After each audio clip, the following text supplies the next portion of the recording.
Okay, today is the 23rd of May 2020, and today we're going to be changing the cutting blades on here. Well, we're going to be removing the blades, and we're going to be sharpening them and putting them back. That's all we're going to do today. So fairly straightforward. I've done this many times. What you need is a spanner. In this case, this is a 14mm spanner, like that. Now we're going to use this end of it because this end is more secure than this end. Sometimes you're forced to use this, Ben, but always use the ring end of the spanner whenever you can, because you've got more surfaces to grip onto. So this one looks pretty worn out, but it still works well. Hey, it's a cheap one. It's nothing fancy about that. So what we're going to do is before we do it, the blades are actually underneath here, so we have to get a hand underneath there. So, but to get a hand and our arm underneath there, but it's not a lot of room. So what we're going to do is we're going to drive the tractor, or ride on lawnmower, I call it a tractor, up onto these ramps, so to give us some more room to get our arm underneath, and then we can get at the bolt that we need to get at. So I'm going to do that now.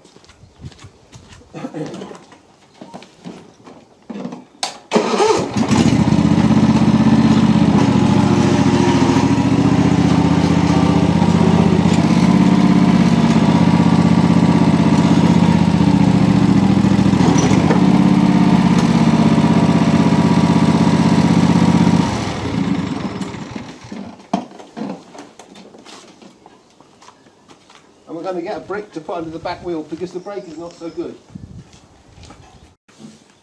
So we're putting the brick under the back wheel to stop it rolling back. So what we're going to do is we're going to get down there and unscrew one nut in this particular case, just one.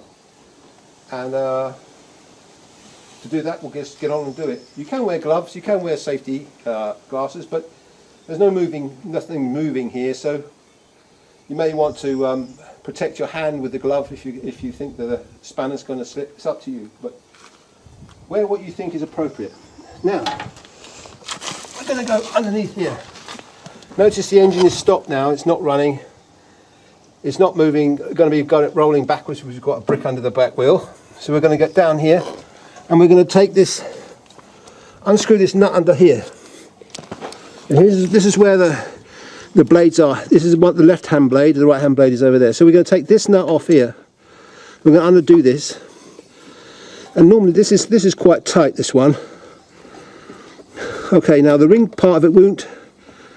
Oh, yes, it will. It's a bit tight because it's got some grass rubbish on it, but we're going to turn it. And we're going to hold the blade and turn the spanner. If you don't hold the blade, it just spins round. It's pointless. You hold the blade with one hand and then spin and then turn the nut with the other. So like that. There we are. Keep holding the blade because it's going to drop. So, and then once the spanner is turned a few times, you can do the rest with your finger and thumb. Okay, now here it is. There's the nut that's holding it on, just like that. So there's one blade. We're going to do the other one in just a moment.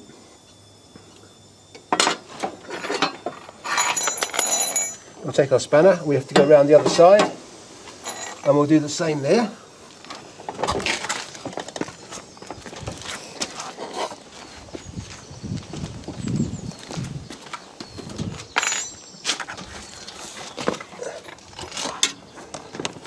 So again, this is the blade that's got to come off, and you get hold of it with the one hand.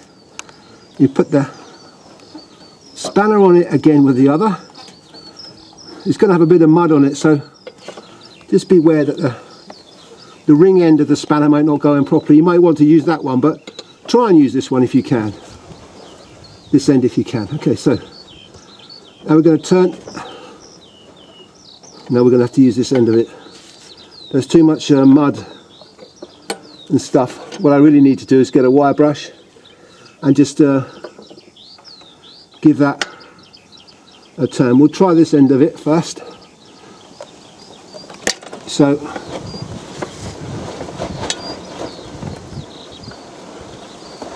that's what happens if the spanner slips you and you're not wearing gloves. You could cut yourself, so perhaps wearing some gloves is a good idea.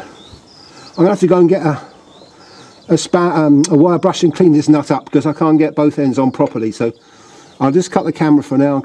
I've got a wire brush and I'm going to just clean up that nut a little bit. It's not normally this dirty, it's just because I'm using it to cut quite a lot of grass, about five acres worth in the last 2 days. So it's got some mud and some grass and stuff. As usual, is not a problem.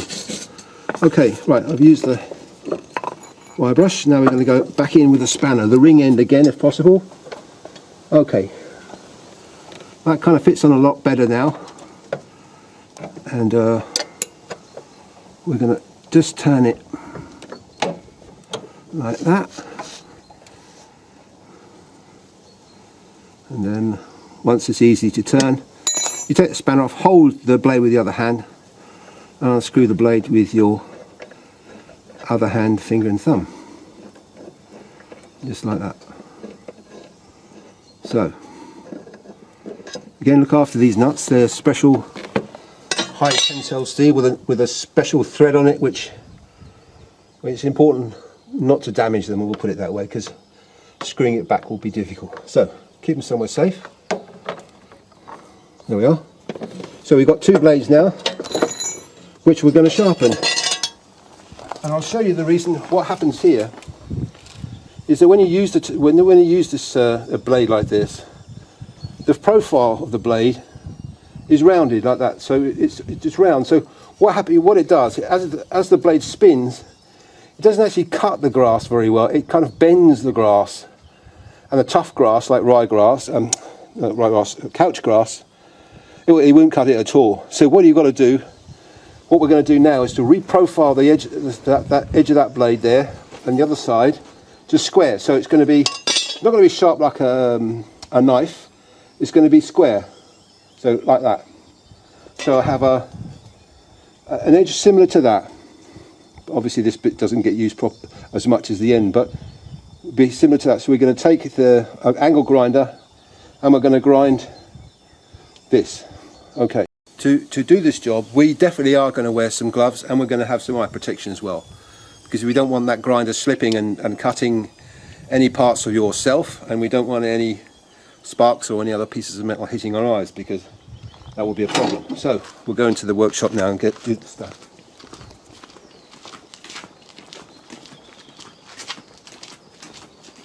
Okay, we're back here. This is the workshop.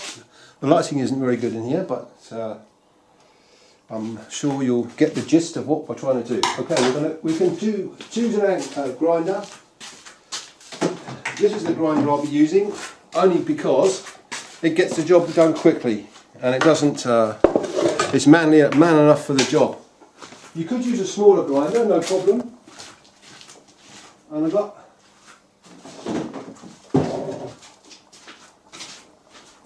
another grinder here. I've got another grinder here, which is a smaller one. As I say, this one is good for like little jobs.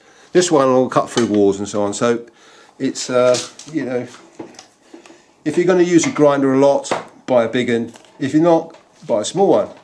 For cutting, for sharpening stuff like this is perfect. But today we're going to use the big one. So I think this one here needs a new blade on it. So we're not going to use that one today. Okay. Safety glasses on. Gloves on. The last time I tried this with the gloves off, the angle grinder slipped and I cut my little finger, which was right down to the bone, so you don't want to do that. So, plug her in.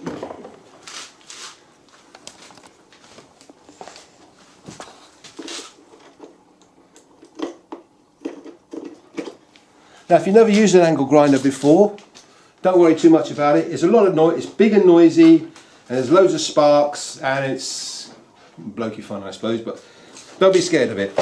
This is what it sounds like. Helps if you plug it in.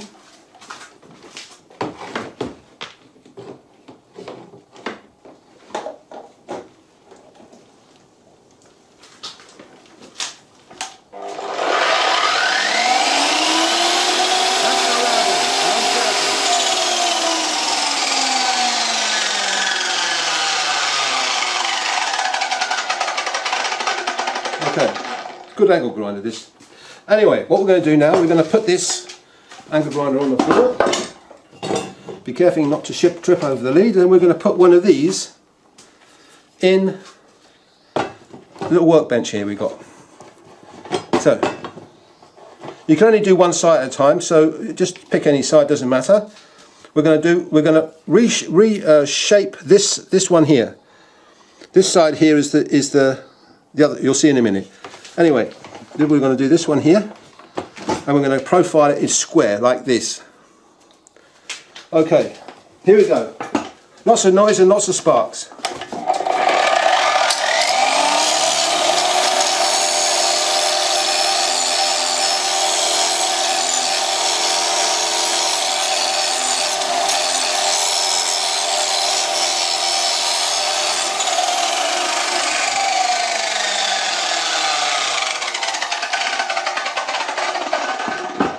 And I don't know if you can see that close up.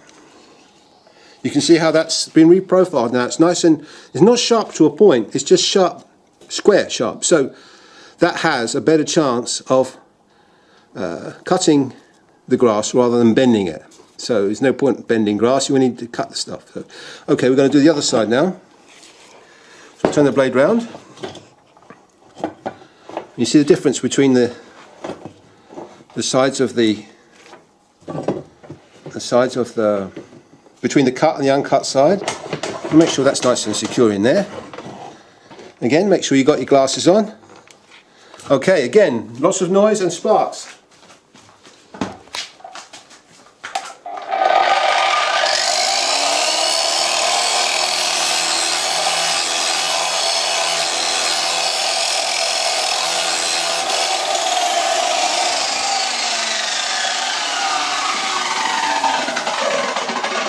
Okay, again you see, it's going to be hot, so don't put your hand on it expecting it to be cold, because it will be warm.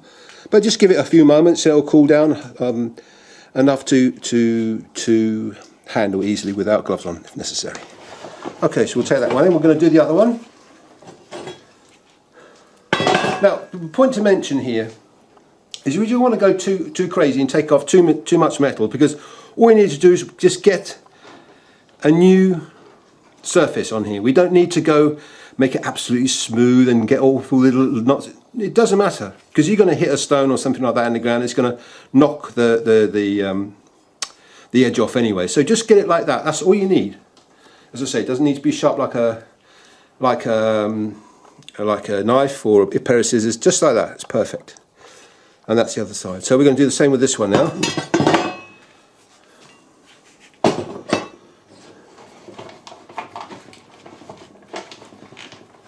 Being careful to make sure that the blade is in there.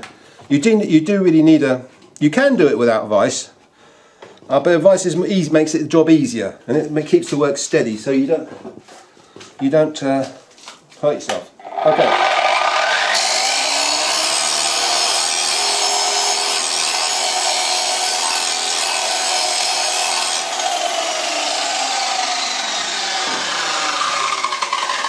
That's one side.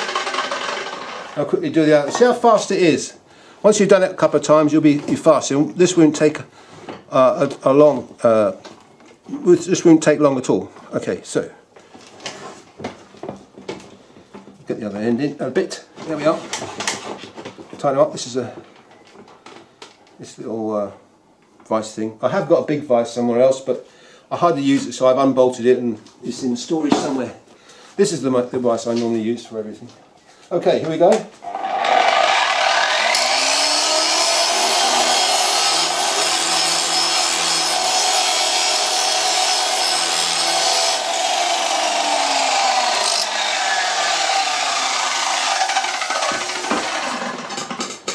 Now the question is, do you have to do the ends of them? In other words, the ends, meaning this bit. No, you don't, because they're not going to cut the grass at all. They're just there. So balancing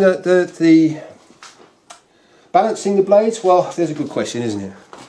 If a blade is particularly unbalanced, it will cause the machine, the cutting deck, to vibrate. But you can guess, if you put it like that and put a nail or something like that in there, you can guess how much it is off just by holding it like that. So we know that this end is heavier than that end. Now, is it enough to warrant going backwards and forwards, getting it so it stays like that? Not in my view. If it's like that, then there's something seriously wrong with it. But if it's like near enough, balanced, then it's good enough for me. Is it good enough for you? Perhaps not. Let's try the other one. Well, that's pretty much perfect there. Let's try this one again. Yeah, we can see, look, that end is heavier than this end. So, am I going to bother with that? No, I can't be bothered with it. Is it going to cause a little bit more vibration? Yes, it will do. Am I worried about that vibration? No. What can happen though is this is the thing that underneath the cutting deck. This is that bolts to that like that. You see. Now, what can happen is if it causes too much vibration, it can break off the lugs that this is attached to on the cutting deck. So that didn't happen with this one. This was a stone that I hit, and basically there was so much force that it just snapped this thing off of the lug off of there. So it wasn't to do with vibration. But what I'm saying is, if the blade is unbalanced, then it will cause this bit to vibrate and give it a hard time. But not enough for me to worry anyway. And these, you can get these things quite easily, and they're not that expensive. For example, I've had the tractor since 2003, and I've used it every summer relentlessly, and I think this is my third one. So, well, that's the third one I've had to replace. So it's not too bad. And my tractor's probably done more miles than my car has. So there we go. Okay, let's go back to the tractor now. Take my gloves off now. I'm going to take my glasses off. I don't need that. There you go. Keep my gloves on. Now this thing here, what you could do is put a little dab of oil grease on there when you put it back in, so when you get it off the next time, it hasn't rusted on in any way. You don't need to smother it with grease or just a little bit on the threads there.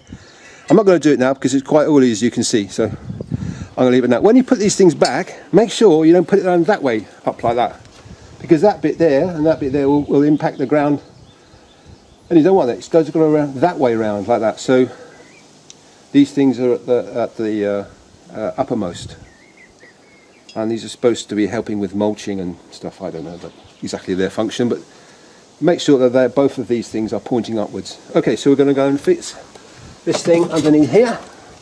So it's basically the procedure in reverse again. Now, one of the important thing is these things here.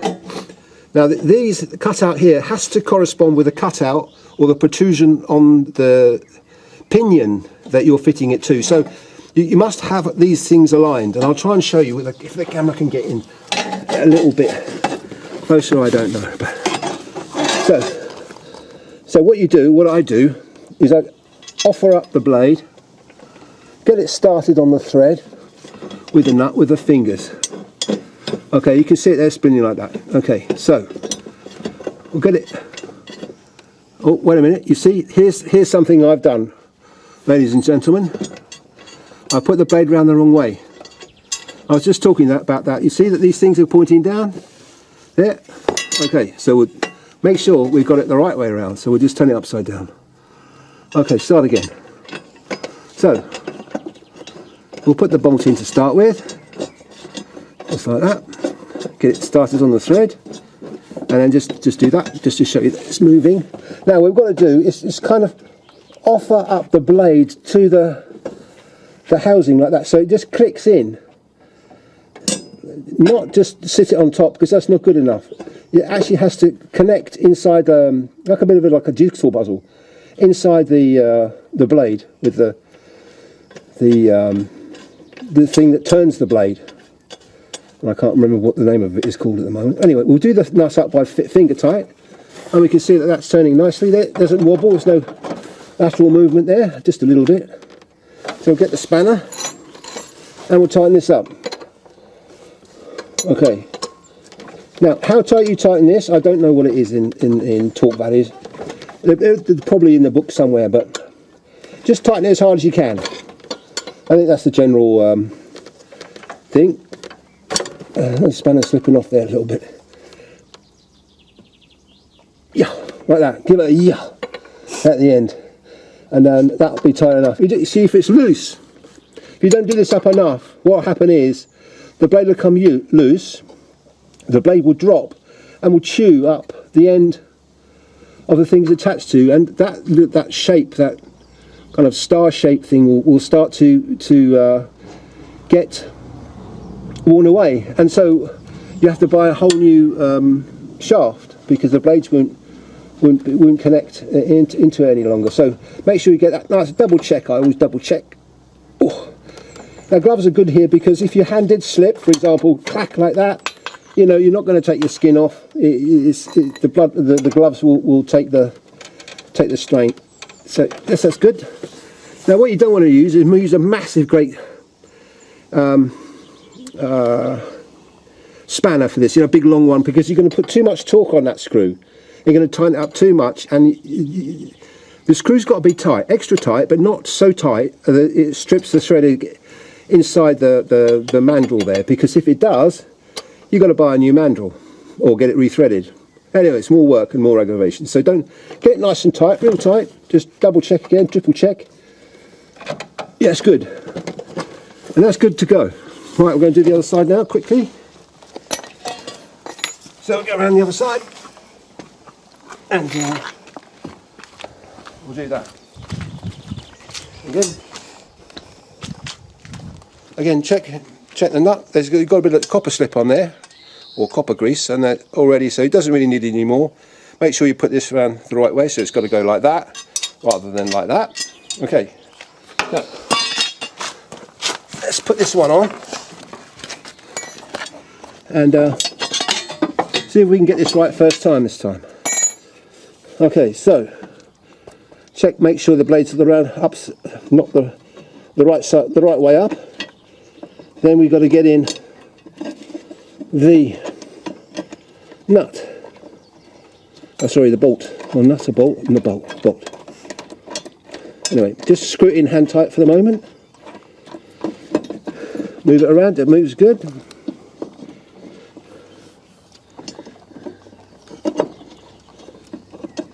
Sometimes they're a little bit stiff, you just need to... The other side was looser than this one. We're just going to just turn that with a spanner, because it's oh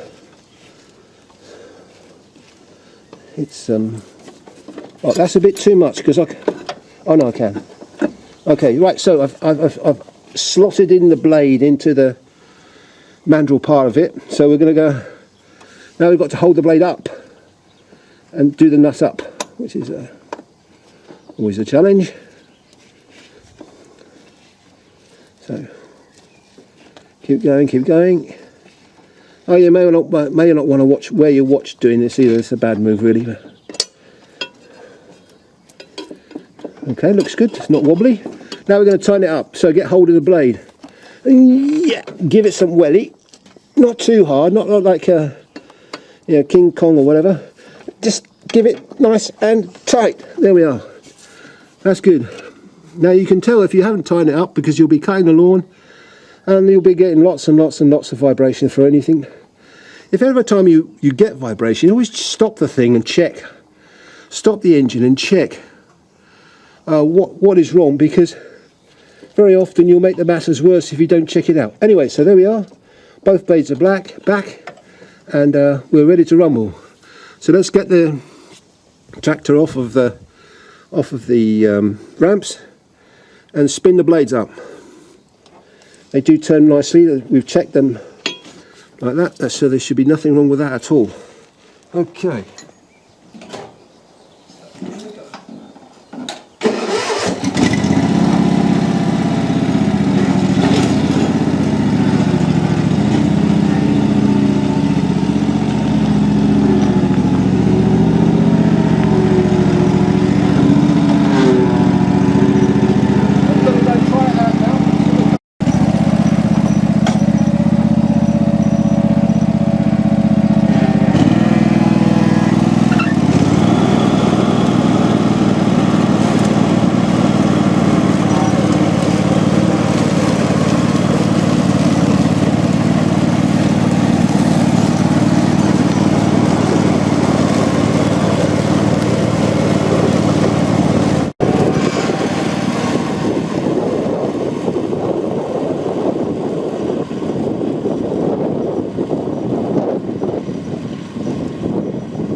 How to sharpen the blades of a ride-on lawnmower, or I call it a tractor. If you liked what you saw, give us a thumbs up, and don't forget to subscribe to this channel.